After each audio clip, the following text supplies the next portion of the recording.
Hello and welcome to this week's IG Live. Today I'm so excited to be talking to Laurel Goodluck. You may know her for some of her many books, including I Have Rock Your Mocs right here. And she is at an exciting time because she just had a brand new book that just came out, That's Too Much, and we're going to be talking to her about that. Hello. And she also just won an award from the American Indian Library Association for Forever Cousins, and two other ones of her books, that's Rock Your Mocs that I just showed you, and her biography of Deb Haaland were also given honors from the American Indian Library Association. And that happened just a few days ago. So this is going to be really exciting to talk to her about that and about her new book that just came out, especially any large, boisterous family. So it's very exciting to talk to her about that. And thank you, those of us who may have noticed we're on a few minutes late. My phone was giving me problems. So thank you for being patient with us through that. Hello. Hi there. I Hi. found the button finally. Thanks for waiting. Well, thank you, because I was the one that had the technical problems first. So thank you for being patient, and thanks for joining us. It's such an exciting time for you. Yeah, exactly. It's kind of very surreal for me and very wonderful too. Well, and I was just talking, I know we're going to be talking about your new book, and then we have your others, that three of them just received honors. I mean, one, Forever Cousins, won an award, and the other two won honors. So congratulations. Oh, thank you very much. And maybe let's take a step back first and tell us, what was your journey to becoming an author? Well, um, had a different career. Never thought I would be writing books for kids.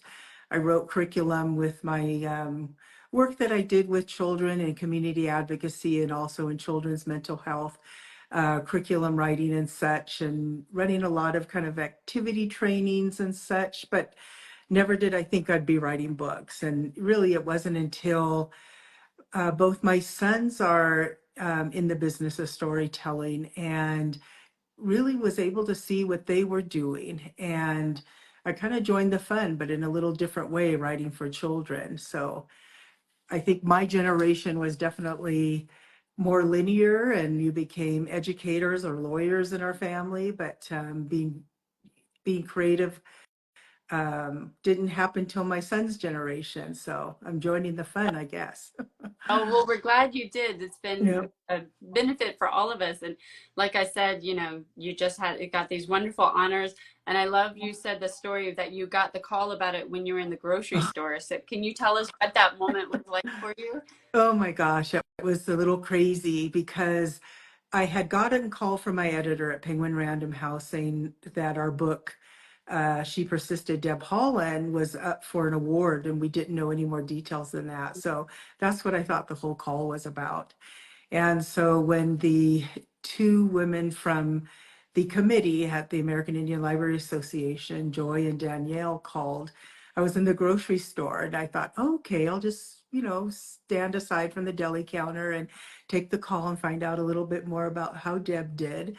And then they just kept going on and saying, well, yes, Deb won an honor and Rock Your Mocs won an honor, but Forever Cousins won the picture book award. And I was just, then I just kind of lost it at the grocery store. It was such a surprise. And even layered on top of that surprise is I had it in my calendar that the awards was the next Monday. And so I didn't expect any calls or think too much about it at all. So it was just all a wonderful surprise. And now you also have a brand new book coming out. And by the way, I should mention you've gotten some really lovely comments, people saying hello or congratulations. Oh, And, thank you. and, and tell us about your new book, Too Much, and what was the inspiration behind it? Well, yeah, too much is just the fun of belonging to a big giant family. And I grew up that way as an urban Indian in California. My parents had relocated out from a federal program, trying to get natives into the cities, which is a whole nother story. And Forever Cousins Back Matter does go into that. But I'll skip forward. They made this beautiful community for us with my cousins and aunts and uncles and grandparents, and also our community in the area, our intertribal community, because they had just come from a boarding school in Kansas. And so a lot of their alumni were also relocating. So we had this big giant family there for us. And it really comes out of our tribal background. My mother is from North Dakota, so we're Mandan Hidatsa, and my father's from Alaska, Tsimshian.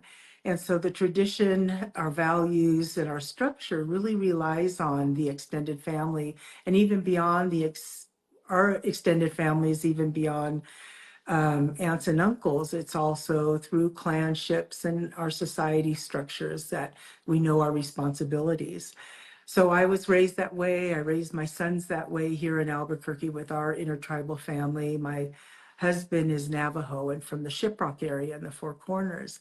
So we continue those traditions of the big, boisterous family, always there for you, but always there for you. So sometimes it's a bit too much. And so it's just a lot of fun of Russell, the main character, going through trying to find his voice to tell this great news to his family that he got a part in the play. And every time they go out and they do all these fun modern things, he just can't be heard until the end. Yeah, like you said, it's the celebration of the family, and yet how easy it can sometimes be to get lost in it, to not have your voice heard. So what do you hope that readers take away from your book?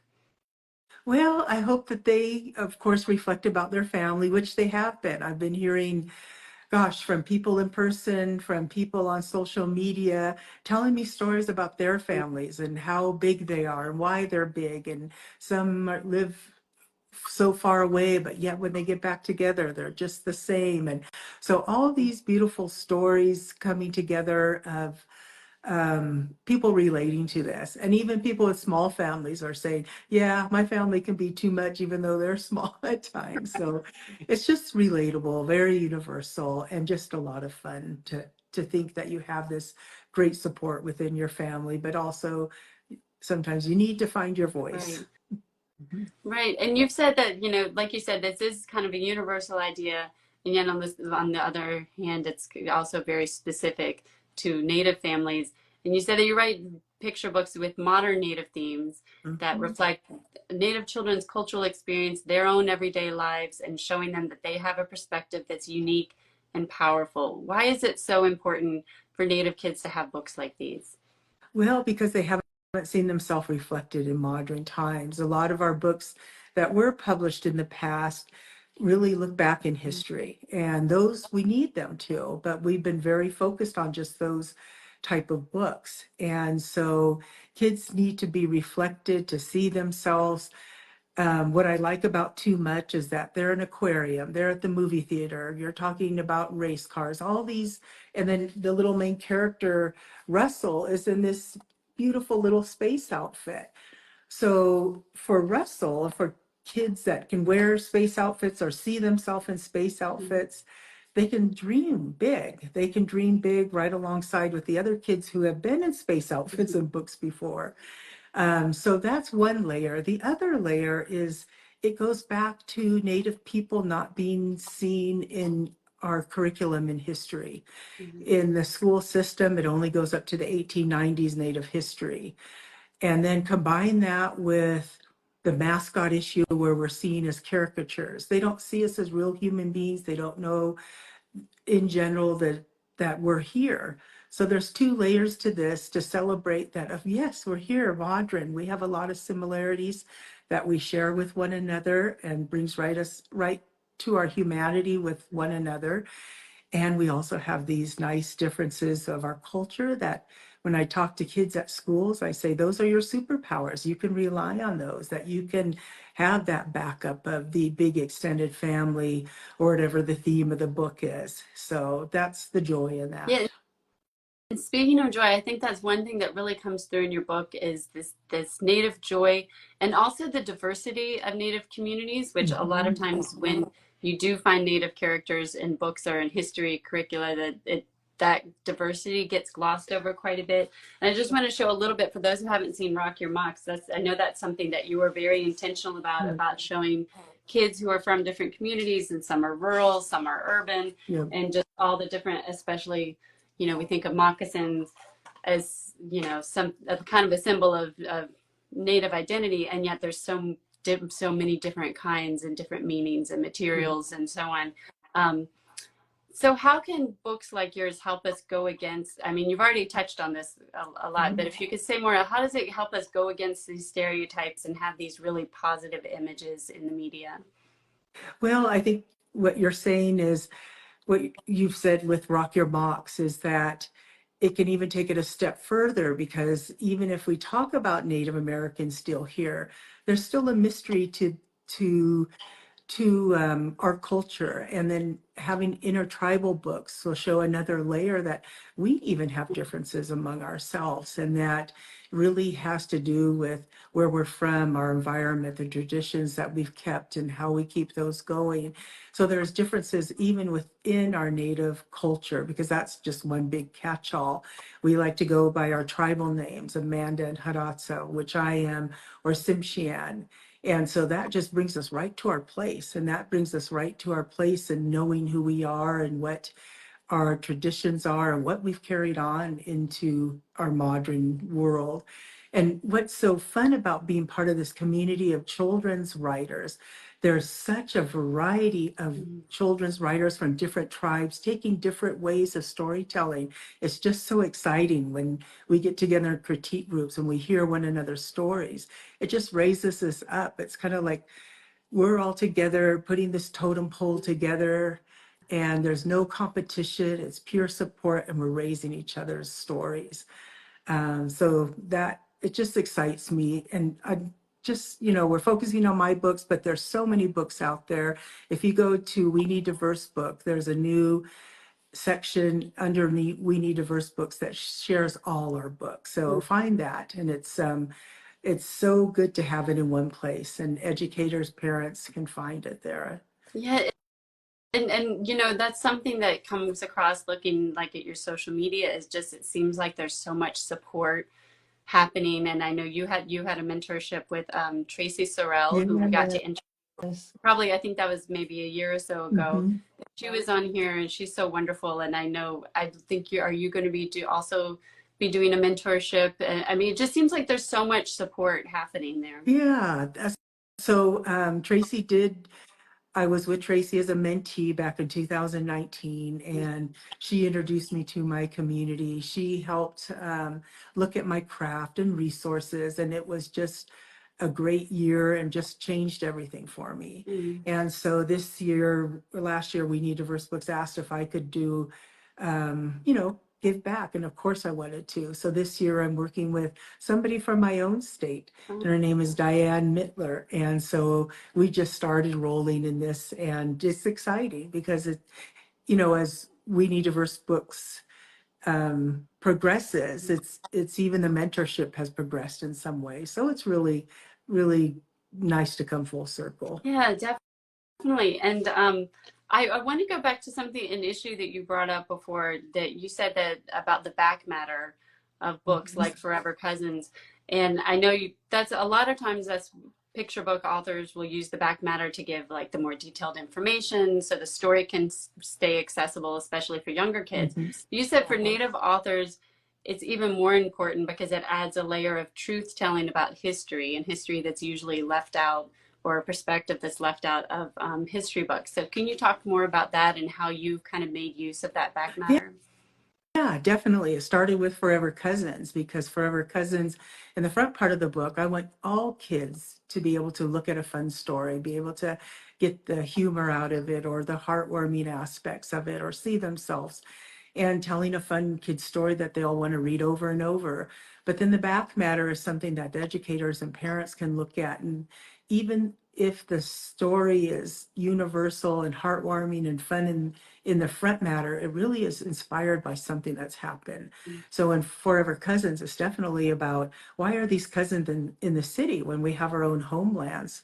70, almost 80% of Native people live in the cities, and that's because we have these forced federal policies. Of course, before that, we had these treaties that took away our land, that took away our rights, or as rights and our land. And so that's Forever Cousins is a great example of the Indian Relocation Act that my parents went through. And they went through it in the 1950s, took them away from their homelands.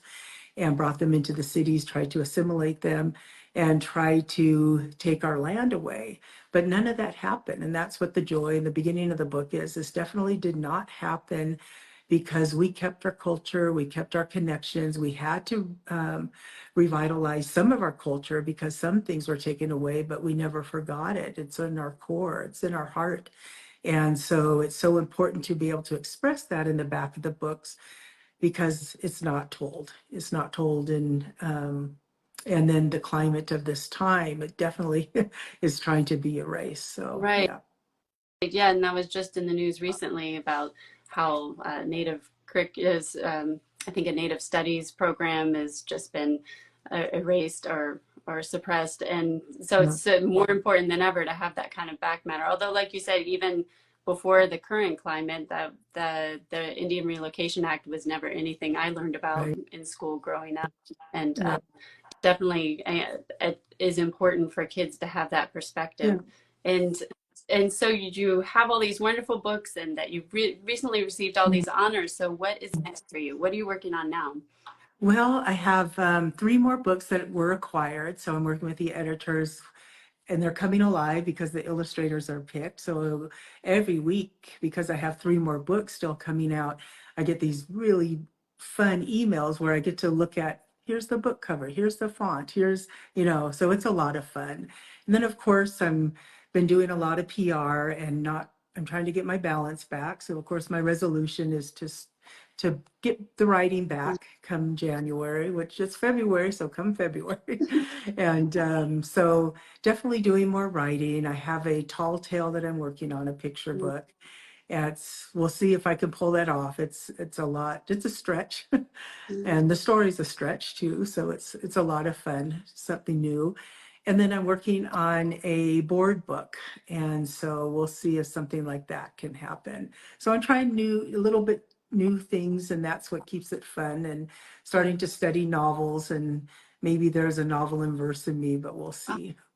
Oh, that's so exciting. Well, we look forward to that, and certainly we'll share about it on our stories when you do have new books come out. Thank you so much for taking the Yes. time. I know things must be busy with the book launch and everything, the awards and so on. So we appreciate you taking the time to talk with us today.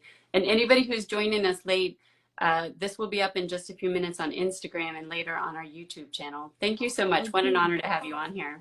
Well, thank you for having me. I really And appreciate it. thanks to everybody who's joining us.